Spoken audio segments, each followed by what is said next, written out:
One of the most integrated features of optical flares is the ability to position a lens flare in 3D space or on a 3D light.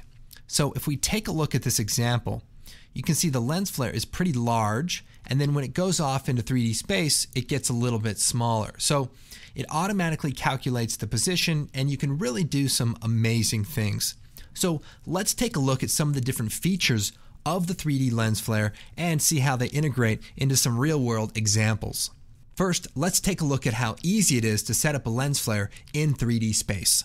So here I have a basic scene in After Effects where I have my 3D layers, and I also have a 3D light in my scene. So pretty straightforward. Now I have a solid here, and I'm going to apply optical flares. So I'm going to choose Effect, Video Copilot, Optical Flares. So right away it starts out as a 2D lens flare, and that means I can move it around in X, Y space. But if I want to make it 3D, all I have to do is change the positioning mode from 2D to track lights. And this way, if I move the light around, the lens flare will follow it. So if we orbit around the scene, you can see the lens flare stays in 3D space. But what's cool is we can simply duplicate the light and move it, and now we have another light that exists in 3D space, and another lens flare is automatically generated. And the cool thing is we can go into the settings for the light, like maybe the light color, and if we change that, the lens flare actually takes on the colors of the light. So it's very cool and a very powerful way to work with 3D lights. Now here's another scene I've set up using the foreground occlusion. So if I orbit my camera around, you can actually see that I have lights in between the 3D layers, but they actually block the lights when they get in front of it. So it's a pretty cool feature, and just helps you as you're compositing and setting things up. Now I'll also point out, if you change your view from the active camera to say the top view, the lens flares actually render on the 3D lights. So this really helps to position things properly when you're using those orthographic views. Now if we take a look at this missile strike scene, I want to kind of show you some more of the advanced features. So I've simplified the scene a little bit with the particle system so that it renders a lot faster for this demonstration, but should work just the same. So I'm going to take one of my lights and I'm going to change the color of the light. So I'll hit AA and we'll change the color from blue to maybe green, and we'll hit OK. Now the particle system is also set up to link to the light color so that everything is kind of working together. So if we select our optical flares layer, you can see the positioning mode is set to track lights.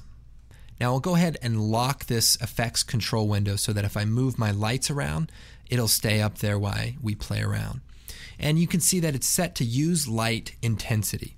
So if we were to play around with the intensity of the light, the lens flare will actually get bigger and brighter.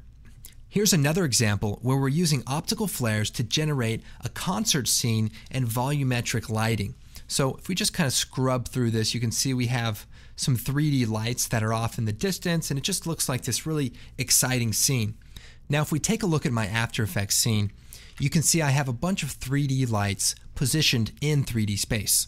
And if I take the Orbit camera tool and fly around, you can see that the lights are just randomly positioned in 3D space to kind of create a stage-like concert scene.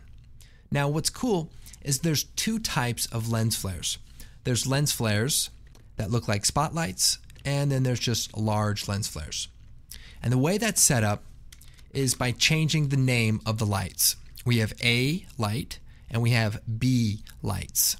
And so if we scroll down here, we have two copies of optical flares. We have optical flares A and optical flares B, and they're both on. But if I just shut off the B and only show the A flares, you can see that these are the ones that look a little bit like spotlights. Now let me go ahead and hide the lights, Control-Shift-H. So optical flares is again set up to track lights, and it's also set to use a name that starts with A. So all of the lights that start with A will use this lens flare. Now if we look at the optical flares B, we can turn it on and shut the other one off. You can see that it's set to track lights and use the name that starts with B. So I could actually go in here into the options, make some adjustments to my lens flare, maybe add a big streak, hit OK. So now we have a streak on all of our lens flares, and those aren't being affected by all of the A flares. So that's how you can have multiple lens flare types in the same scene. And finally, what about using optical flares with your 3D rendered scene files?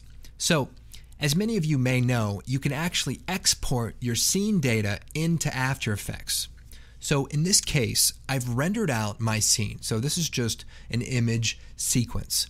And then using various exporters, Cinema 4D actually has a built-in way to export the scene files and lights right into After Effects. 3D Max also has a few solutions. So here we have the lights from my original 3D scene right inside of After Effects. So then I can turn optical flares on, set it to track lights. Okay, look, I intentionally made this blindingly bright, so I apologize. But instantly the lights track to the lights in your scene, and if you use something like dynamic triggering, you can get some cool effects around the edges. You can also see that the light goes behind the ball and obscures the light. So what I've also exported is a matte of that object, and then use that in optical flares so that it blocks it out as it goes past it. So really, we can play it a little more subtle and just have some light lens flares. But hey, if you're going to do it, go all the way. No, just kidding. Don't, overuse them. If Spider-Man's uncle has taught us anything, is that with great power comes great responsibility. So remember that. Okay, well that's our quick look at the 3D lens flare feature of optical flares.